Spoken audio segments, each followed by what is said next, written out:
Assalamualaikum warahmatullahi wabarakatuh. Good morning, good evening, and good night, depending on when you're watching this. Hello everyone. Before I start, I'll introduce myself first. My name is Nadine Keisha Soraya Aji. You can call me Nadine. And the topic is about school material. I'll choose social this time. Social mobility.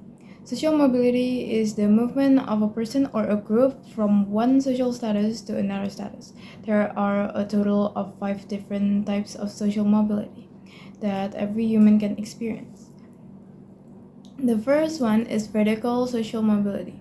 There are two types of vertical social mobility, and that is upward and downward. Upward social mobility is when a person or a group's social status ascend to be something higher than before. Example, someone with a social status as a worker at a company have been promoted into a manager. Downward social mobility is when a person or a group social status decreases to be something lower than before. Example, a rich person spend their money recklessly and they have become poor. The second is horizontal social mobility. Horizontal social mobility is when a person or a group change their location but nothing happened to their social status. Example, a bank worker from Sidoarjo changed their location to Singapore but still work as a bank worker. The third is lateral social mobility, and there are two types of it, and that is permanent and non-permanent. Permanent is the movement of individuals or group from one place into another that is permanent. Example, transmigration and immigration. Non-permanent is the movement of individuals or group from one place into another place or region, that which is temporary. Example, a student from Surabaya moved to Jakarta and returns back to Surabaya after graduation. There are some supporting and inhibitor factor of social mobility. There are about 5 supporting factor of social mobility, and that is structural factor. This factor is related to a person's opportunity to occupy a position and ease to reach it. For example, all of the citizens of Indonesia can register themselves as residents, show structural factor. Individual factor. The someone effort to learn and improve their soft skill can be used to do social climbing. Political factor. This factor depends on the political situation of a country. Safe political condition can encourage people activities too. The community will feel safe if the political situation is conducive.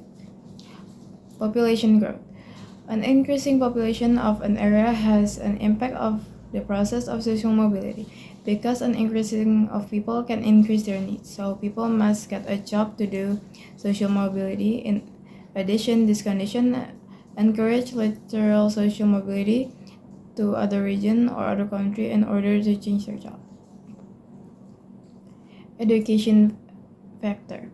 Easy accessing education can encourage social mobility because schools are social elevators for people if they want to do social climbing.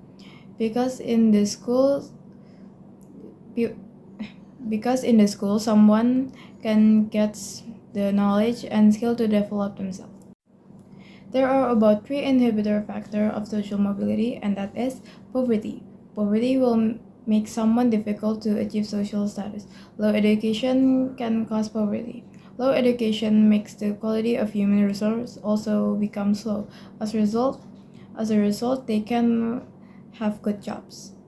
Class discrimination. Discrimination is the difference in the treatment of a group for reason of different skin color, ethnicity, race, religion, or class. The difference in treatment result in a person. Culture. Traditional culture will be an obstacle to social mobility because the community will not receive other culture, whereas modern society is open to other cultures, so can provide social mobility in the society because it has been supported by advance in science and technology. Well, that's all for me. Thank you for taking part of your time watching this. Have a great day. Stay positive, stay healthy, and as I say, wassalamualaikum warahmatullahi wabarakatuh. Bye bye.